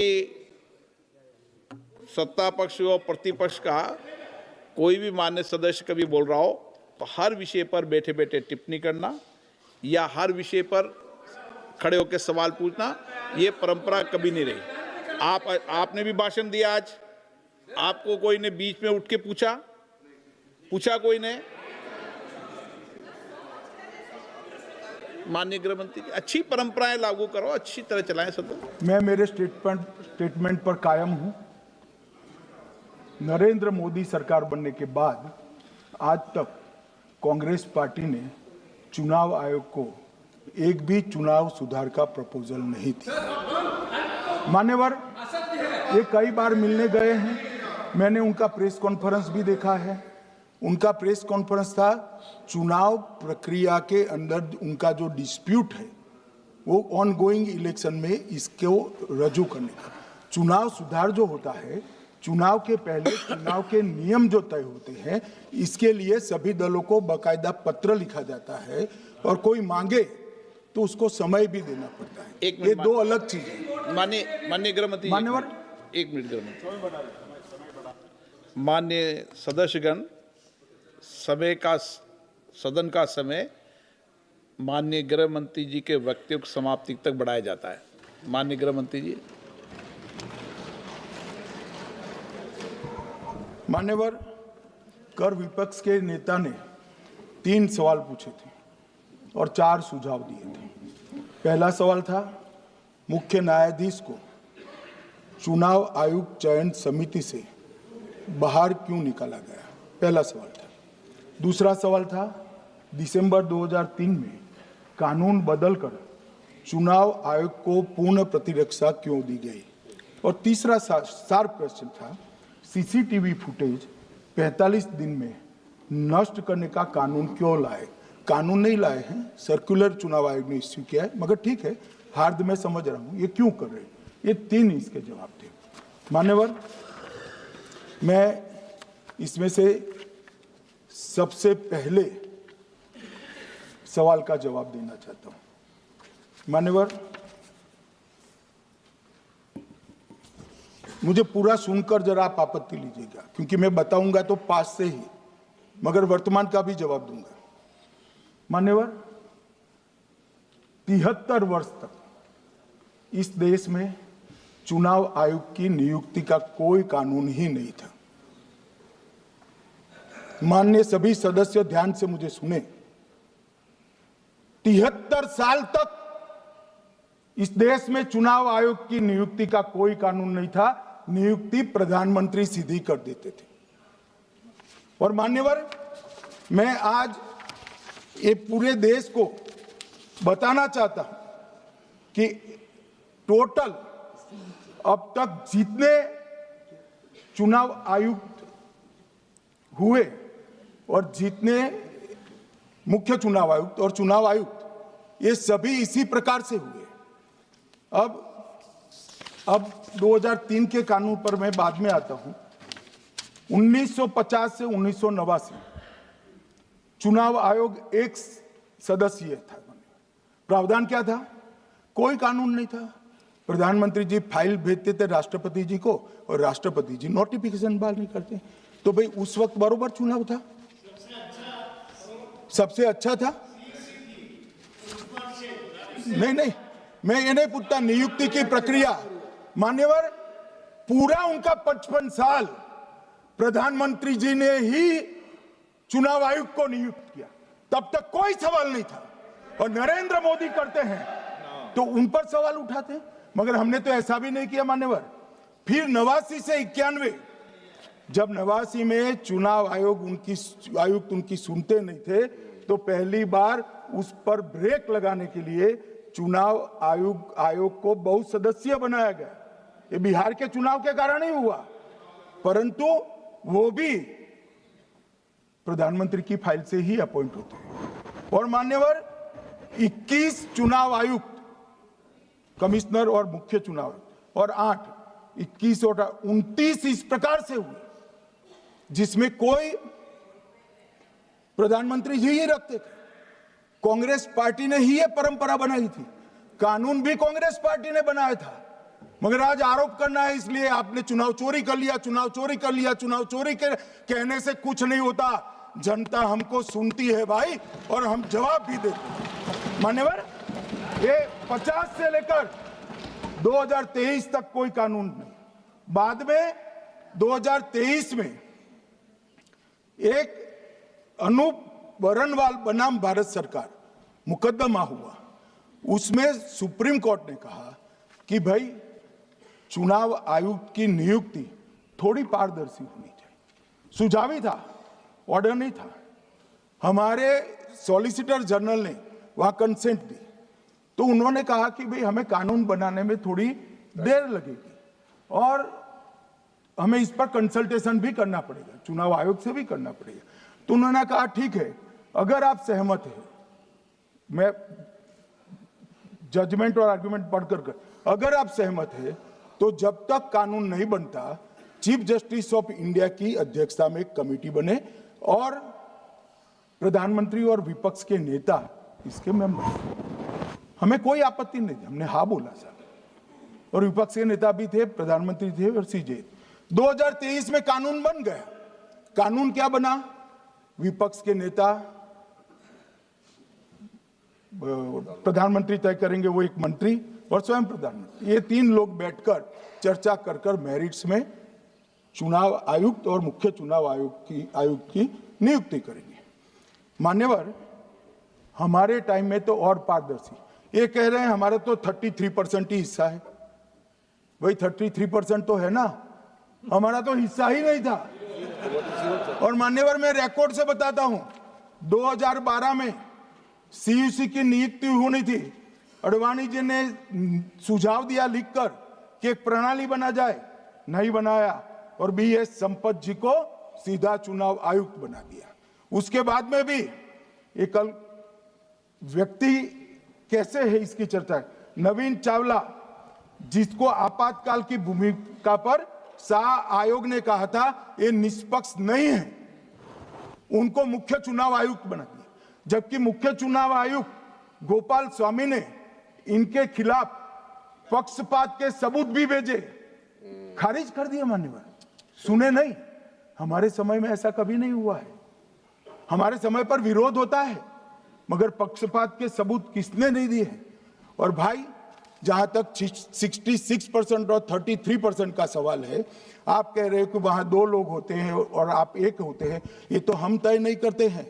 140 करोड़ की जनता तय करती है कौन 66 होगा और कौन 33। यहाँ कौन बैठेगा वो तो 140 करोड़ लोग तय करते हैं। वो आपके लिए तय करोगे तो आप 66 हो जाओगे, मगर आप तो 100 रख कर गए थे, हमने उसको 33 दे दिया। मान्यवर, ये क्या सवाल उठाते? और वो समझते हैं कि मैं बोलता हूं तो बस ये ब्रह्म वाक्य होगा। ऐसे नहीं होता है मान्यवर, हर चीज के तर्क होते हैं। इनका जो भाषण तैयार करते हैं वो भी ठीक से नहीं करते, रिसर्च नहीं करते मान्यवर। इन्होंने सीसीटीवी फुटेज 45 दिन में इलेक्शन कमीशन ने नष्ट करने का निर्णय किया, इस पर आपत्ति उठाई। मान्यवर, जन प्रतिनिधित्व अधिनियम 1951 की धारा 81 में एक प्रावधान है। प्रावधान क्या है? उम्मीदवार चुने जाने के बाद 45 दिन में चुनाव याचिका दायर कर सकते हैं। 45 दिन के बाद इसको कोई चुनौती नहीं दे सकता। ये नियम 1991 में बना, तब उस वक्त सीसीटीवी फुटेज नहीं था। सीसीटीवी फुटेज बाद में चुनाव आयोग ने एक सर्कुलर से रूल्स में बदलाव कर ऐड किया। अब किया क्या है चुनाव आयोग ने? सीसीटीवी फुटेज का जो रिकॉर्ड है उसको जन प्रतिनिधित्व अधिनियम की 1951 की धारा 81 के साथ संरक्षित किया है, मतलब अलाइन किया है कि 45 दिन के बाद कोई डिस्प्यूट की प्रोविजन ही नहीं है एक्ट में, तो 45 दिन के बाद ये सीसीटीवी फुटेज क्यों रखना चाहिए? अब इतनी सादी समझ नहीं है सब, मैं क्या कर सकता हूं? सब समझ के कोई इंजेक्शन नहीं होते जो भड़ाम से दे दिया। मान्यवर, ये धारा 81 1951 से है, मगर पहले पर्चियों से होते थे तो पर्ची के लिए थी। अब सीसीटीवी फुटेज का कैमरा आ गया तो सीसीटीवी फुटेज ऐड कर दिया। मान्यवर, उन्होंने कहा, और इस वक्त जब सीसीटीवी फुटेज जब प्रक्रिया में ऐड किया, तब स्पष्ट चुनाव आयोग ने कहा था कि सीसीटीवी रिकॉर्डिंग संवैधानिक दस्तावेज नहीं है, ये आंतरिक प्रबंधन है। किस चीज का आंतरिक प्रबंधन? कि चुनाव सीज होने के बाद कोई पुनः मतदान की अर्जी करता है कि भाई ये मतदान मथक में चुनाव ठीक नहीं हुआ, तो चुनाव आयोग जो निर्णय करता है वो सीसीटीवी फुटेज के आधार पर करता है। पहले मौखिक करता था, टेक्नोलॉजी आई, सीसीटीवी फुटेज स्वीकार कर लिया। अब ये आंतरिक प्रबंधन के लिए है मान्यवर। फिर भी चुनाव आयोग का जो निर्णय मैं बताता हूं, उन्होंने कहा सामान्य जनता को एक्सेस होना चाहिए। रूल्स बनाया गया है, सामान्य व्यक्ति सीसीटीवी फुटेज उच्च न्यायालय में जाकर 45 दिन के अंदर ऑर्डर करा सकता है। अब ये कहेंगे 45 दिन में जजमेंट नहीं आएगा, मगर उच्च न्यायालय इतना ऑर्डर कर सकता है कि ये सीसीटीवी फुटेज आप डिस्ट्रॉय मत करना। मान्यवर, राजनीतिक दलों को एक्सेस देने का उन्होंने प्रावधान करा है, तो वो चुनाव को चैलेंज करे राजनीतिक दल 45 दिन के अंदर। ऑटोमेटिक जो चुनाव चैलेंज होता है मान्यवर, उसका सीसीटीवी फुटेज नियमों से हम चुनाव आयोग रिजर्व कर देता है। मान्यवर, ये प्रक्रिया कुछ पढ़ते नहीं। इसके बाद पॉलिटिकल एजेंटों को एक्सेस होनी चाहिए। पॉलिटिकल एजेंट भी मान्यवर हाईकोर्ट से इसको प्राप्त कर सकता है। अब करते कुछ नहीं, एक भी ना हाईकोर्ट में अर्जी करी, ना चुनाव आयोग में करी, और सीसीटीवी फुटेज का बहाना लेकर बोलने लगे। अब इतने लाखों बूथों का सीसीटीवी फुटेज हर नागरिक मांगने लगा कोई कारण के बगैर, तो किस प्रकार से चुनाव आयोग दे सकता है? किस प्रकार से दे सकता है? यहां हुआ क्या है, सब प्राप्त करना चाहते हैं वो प्रेस कॉन्फ्रेंस करना। उनको लगता है कि मेरी प्रेस कॉन्फ्रेंस ये संवैधानिक प्रावधान के तहत होती है।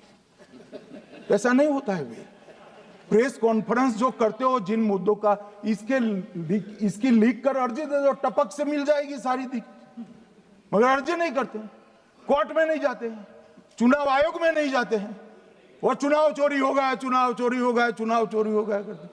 मान्यवर, ऐसे नहीं चलेगा। इस देश को, लोकतंत्र को आप धूमिल नहीं कर सकते, और सबने सीखना चाहिए, और भाषण ढंग से तैयार करने का भी सीखना चाहिए। मान्यवर,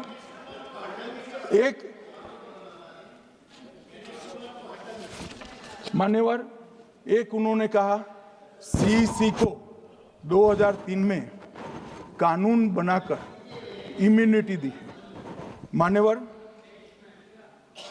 representation of the people act 1950 में ही ईसीआई के अधिकारियों को जो इम्यूनिटी प्राप्त है उससे जरा भी बढ़ोतरी नहीं करी। हमने सिर्फ रिप्रेजेंटेशन ऑफ 1951 के एक्ट को पुनरावृत्ति की है। मान्यवर, आरपीए एक्ट की धारा 32 और आरपीए एक्ट 51 के सुधार की धारा 146C कहती है कि चुनाव आयोग के कोई भी अधिकारी जिसमें इलेक्शन कमिश्नर आ जाते हैं, इस पर कोई मुकदमा चुनाव प्रक्रिया के लिए नहीं चल सकता। ये प्रावधान है मान्यवर, और वो प्रावधान को 23 के कानून में इसको भी हमने संरेखित किया है मान्यवर। इतने सारे वकीलों को राज्यसभा दे रखी है, भगवान जाने क्या करते हैं सर, अपने नेता को ब्रीफ भी नहीं करते। मान्यवर, ये वाक्य आप निकाल सकते हैं, ये वाक्य निकाल सकते हैं। मान्यवर, अच्छा सुझाव दिया आपको।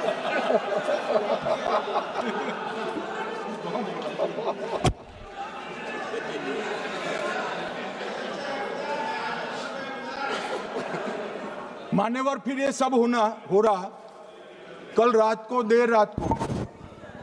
कल देर रात को मान्यवर मैं मेरा भाषण तैयार कर रहा, तो मैंने अपने आप को पूछा कि ये सब इतना स्पष्ट है तो ये मुद्दा क्यों उठा रहे। मेरी समझ में अगर इतना पढ़कर आता है तो उन्होंने भी तो पढ़ा होगा। ये मुद्दा क्यों उठा रहे? मूल मुद्दा है अवैध घुसपैठियों को मतदाता सूची में रखने। इन लोगों ने मान्यवर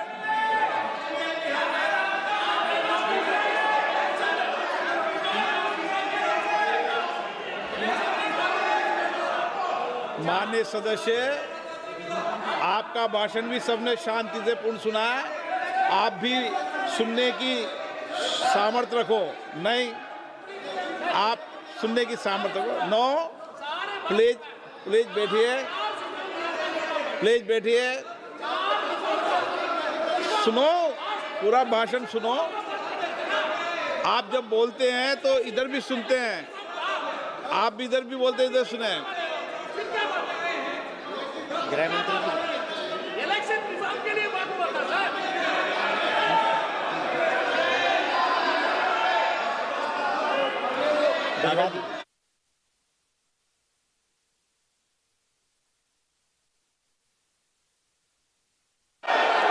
माननीय सदस्य, आप जब बोलते हैं तो इधर भी सुनते हैं, पूरे सुनने की क्षमता रखो। सर, ये लोग डर गए हैं, जवाब नहीं सुन सकते हैं। इतना दिनों से देश के सामने में झूठ फैला करके इन्होंने गुमराह करके चर्चा मिला। आज गृह मंत्री जी एक बात का जवाब दे रहे हैं, ये भाग गए, डर गए, सुन भी नहीं सकते ये। अगर ये सुन नहीं सकते हैं, इतना दिनों से संसद के समय बर्बाद क्यों किया? अगर सच्चाई नहीं सुन सकते तो इतना दिनों तक सरकार पर संसद का समय लोगों को रंग फैला करके क्यों समय बर्बाद किया? ये दिखा रहे। हमको मालूम था ये भागने वाले हैं। सच्चाई को सुनना चाहिए, सच्चाई को सुनना चाहिए। और जब सच्चाई सामने में आया तो डर गए, सुनने का कैपेसिटी तक नहीं है और इतना गुमराह किया। पिछले सेशन का पार्लियामेंट सेशन इन्होंने तबाही किया, मॉनसून सेशन को भी इन्होंने बर्बाद किया इसी मुद्दे पर, और ये हमारे शीतकालीन समय को भी इन्होंने 2 दिन बर्बाद किया। आज बारीकी से जब बता रहे थे ये लोग भाग गए, ये तो ठीक नहीं है।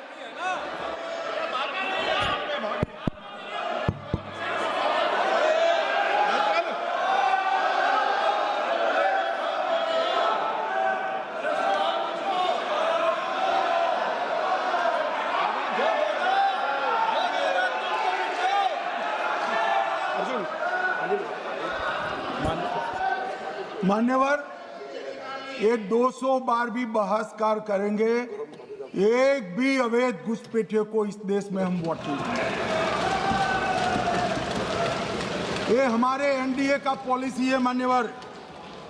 डिटेक्ट मतलब ढूंढो, डिलीट करो, मतदाता सूची में नाम काटो और उनको डिपोर्ट करो। हम संवैधानिक प्रक्रिया कर कर डिटेक्ट, डिलीट और डिपोर्ट ये पूरा करेंगे। ये क्यों सदन छोड़कर भाग गए? मैं इनके सामने तो कोई बात भी नहीं कर रहा था, ना कांग्रेस पार्टी के सामने बात कर रहा था। मैं तो बात कर रहा था घुसपैठियों को देश के बाहर निकालने की। अब ये तो देखिए साहब, अगर मैंने इतने सारे आरोप करे श्री जवाहरलाल नेहरू पर, इंदिरा गांधी पर, इनके पिताजी पर, सोनिया जी पर, तब भागते तो लाजिम था। ये घुसपैठियों को लिए भाग गए क्योंकि उनकी हमारी पॉलिसी है डिटेक्ट, डिलीट और डिपोर्ट। उनकी पॉलिसी है नॉर्मलाइज कर दो घुसपैठ को, उसके बाद में मान्यता प्रदान कर दो और चुनाव में मतदाता सूची में डालकर फॉर्मलाइज कर दो। मगर साहब ये लंबे समय तक नहीं चलना। मैं मेरे मन से मानता हूँ, मेरे पार्टी के सिद्धांत तो है ही, मगर मैं मानता हूँ कि जनसांख्यिकी में इतना बड़ा परिवर्तन देश के लिए बहुत बड़ा खतरा है। यह देश एक बार जनसांख्यिकी के आधार पर बढ़ चुका है और हम नहीं चाहते कि आने वाली पीढ़ी ये देश के भी बंटवारे दिखे। इसलिए ये बहुत जरूरी है कि इस देश से घुसपैठ को रोकना पड़ेगा। मान्यवर, ये कहते हैं कि घुसपैठ हो रही है, भारत सरकार की जिम्मेदारी नहीं है। मान्यवर, मैं आज बताना चाहता हूँ घुसपैठ हो रही है भारत बांग्लादेश की सीमा से। वहां पर कुल 2216 किलोमीटर बॉर्डर है, इसमें से 1653 किलोमीटर बॉर्डर बन चुकी है। अब 563 कहां बाकी रही है मान्यवर मालूम है? केवल और केवल एक राज्य बंगाल। आसाम का पूरा हो गया, मेघालय का पूरा हो गया, त्रिपुरा का पूरा हो गया, जम्मू कश्मीर का पूरा हो गया, पंजाब का पूरा हो गया, राजस्थान का पूरा हो गया, गुजरात का पूरा हो गया, खाली बंगाल का बाकी रखा है। और मैं आज कहना चाहता हूं टीएमसी के लोगों को भी, ये राहुल जी के साथ में रहकर घुसपैठिया बचाओ यात्रा बिहार में निकली, साफ हो गए। आप भी घुसपैठियों को बचाओगे तो वहां भारतीय जनता पार्टी का विजय तय। मान्यवर, ये कहते हैं कि घुसपैठ क्यों हो रही? आप बॉर्डर नहीं बनाने देते, फेंसिंग नहीं करने दोगे, घुसपैठ नहीं होगी। फिर भी चलो, मैं पूछना चाहता हूं कि घुसपैठ होकर सबसे पहले घुसपैठिया कहां आता है? कहां आता है? तो गांव में आता है। पटवारी को मालूम नहीं पड़ता, गांव के थाने वाले को मालूम नहीं पड़ता। इसकी मतदाता सूची में नाम डालने के लिए आधार कार्ड कहां बनता है? वहीं बनता है। उसका राशन कार्ड कहां बनता है? बंगाल में बनता है। और मतदाता सूची में कौन सी मतदाता सूची में ऐड होता है? तो बंगाल में होते। आपकी कोई जिम्मेदारी नहीं है। मान्यवर, ये देश के भविष्य और सुरक्षा के साथ खिलवाड़ कर रहे। कभी कभार चुनाव तो जीत जाओगे घुसपैठियों के आधार पर, परंतु इस देश की सुरक्षा को आप ताक पर रखो। मैं आज कहना चाहता हूं मान्यवर, बिहार की जनता ने एक बहुत महान फैसला किया है घुसपैठिया बचाओ यात्रा के खिलाफ जनादेश दिया। और बंगाल भी ये करने जा रहा है मान्यवर, आने वाले दिनों में करेंगे, उनको मालूम नहीं। मान्यवर, मैं एक कल राहुल गांधी जी ने एक विषय कहा था कि सारी संवैधानिक संस्थाएं आपने करप्ट कर दी। मैंने पूरा बताया कि चुनाव आयोग की नियुक्ति के पहले क्या नियम थे। उन्होंने ये कहा कि महत्वपूर्ण पद पर आरएसएस की विचारधारा के लोग रख दिए जाते हैं, तो इसमें क्या आपत्ति है भाई? क्या इस देश में कोई कानून बना है कि आरएसएस की विचारधारा वाले हैं उनको कोई महत्वपूर्ण? अरे इस देश का प्रधानमंत्री आरएसएस की विचारधारा वाला है, इस देश का गृह मंत्री आरएसएस की विचारधारा वाला है, और जनादेश से बनकर आए, आपकी कृपा से बनकर नहीं आए मान्यवर। मगर उन्होंने क्या किया था वो मैं फिर बताना चाहता हूं। 1969 में इस देश का राष्ट्रपति का चुनाव हुआ। 1969 में इंदिरा जी अपनी पार्टी के अंदर ही संघर्ष करती थी। पार्लियामेंट्री बोर्ड ने राष्ट्रपति के चुनाव के प्रतिनिधि के रूप में कांग्रेस पार्टी का अधिकृत उम्मीदवार बनाया श्री संजीव रेड्डी को, और इंदिरा जी ने प्रधानमंत्री रहते हुए अपने पार्टी के मैंडेट को ही डिफाई कर कहा कि राष्ट्रपति का चुनाव में वोटिंग अंतर आत्मा की आवाज से करनी चाहिए, और उन्होंने श्री वीवी गिरी को प्रत्याशी बनाया मान्यवर। और फिर हुआ क्या? अल्पमत में थी वो, संजीव रेड्डी जी के वोट ज्यादा थे। जीतने के लिए उन्होंने कम्युनिस्टों से समाधान किया, और इस देश की सारे संस्थान पर, शिक्षा संस्थान पर, महत्वपूर्ण संवैधानिक पद पर कम्युनिस्टों को बिठाने का काम इंदिरा गांधी जी ने, और वहीं से इस देश के विमर्श को बदलने का काम किया है, वहीं से किया है। वामपंथी विचारधारा इस देश के प्रकृति को, इस देश के स्वभाव को, इस देश की जनता को स्वीकार्य नहीं है, और इसीलिए वामपंथी लुप्त हो गए मान्यवर। उन्होंने इस देश के युवा धन को वामपंथी विचारधारा पर डाइवर्ट करने का काम किया है, जो 2014 से फिर से नरेंद्र मोदी जी ने इसको एक अच्छी तरीके से, लोकतांत्रिक तरीके से परिष्कृत करने का काम कर रहे हैं मान्यवर। और ये कह रहे हैं कि आरएसएस की विचारधारा वालों को रखते हैं। कोई ऐसा कानून नहीं है मान्यवर कि आरएसएस की विचारधारा वाला व्यक्ति कोई, आरएसएस की विचारधारा क्या है? देश के लिए मरना ही आरएसएस की विचारधारा। देश को समृद्धि के परम शिखर पर ले जाना ही आरएसएस की विचारधारा है। देश की संस्कृति का झंडा बुलंद करना ही आरएसएस की विचारधारा। ये क्या समझाते हैं? हम ऐसे मान लेंगे? हम नहीं डरते साहब किसी से, हम नहीं डरते। मैं मेरी ही बात करता हूं। मैं तो 10 साल का था और नारे लगाता था, आसाम की गलियां सुनी है, इंदिरा गांधी खूनी है। हम तो वहां से लड़ते लड़ते आए हैं, हम नहीं डरते मान्यवर। और मान्यवर, इन्होंने कहा कि वोट चोरी से जीतते हैं, वोट चोरी से नहीं जीते हैं। आपने सर्जिकल स्ट्राइक का विरोध किया, इसलिए हम जीते। आपने एयर स्ट्राइक का विरोध किया, इसलिए जीते हैं। आपने 370 हटाने का विरोध किया, इसलिए जीते हैं। आपने राम मंदिर बनाने का विरोध किया, इसलिए जीते हैं। आपने घुसपैठियों को हटाने का विरोध किया, इसलिए जीते हैं। आपने सीएए का विरोध किया, इसलिए हम जीते हैं। आपने ट्रिपल तलाक हटाने का विरोध किया, इसलिए जीते हैं। और आप 1 नेशन 1 इलेक्शन का विरोध कर रहे हो, इसलिए हम फिर से जीते हैं। माननीय 60 करोड़ गरीबों के घर में इस देश के प्रधानमंत्री जी ने घर पहुंचाया, गैस पहुंचाया, पानी पहुंचाया, शौचालय पहुंचाया, 5 किलो अनाज मुफ्त पहुंचाया, और 5 लाख तक की दवाइयां मुफ्त कर दी। क्या समझते हैं कि वोट चोरी कर कर जीते हैं? इस देश के इंफ्रास्ट्रक्चर को 40 साल देख लीजिए और हमारे 11 साल देख लीजिए, इंफ्रास्ट्रक्चर को 3 गुना बढ़ाने का काम हमारे प्रधानमंत्री नरेंद्र मोदी, और इसलिए जनता हमें जिताती है। और मैं तो अभी भी कहना चाहता हूं, चले गए हैं मान्यवर, मैं अभी भी कहना चाहता हूं, यार कांग्रेस पार्टी तुझे टिकट तो देती नहीं है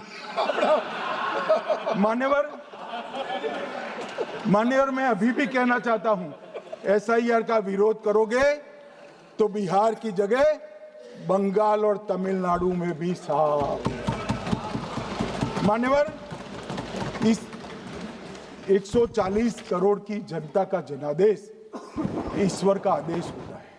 हमारे यहाँ तो कहते हैं ना कि जनता ही जनार्दन है।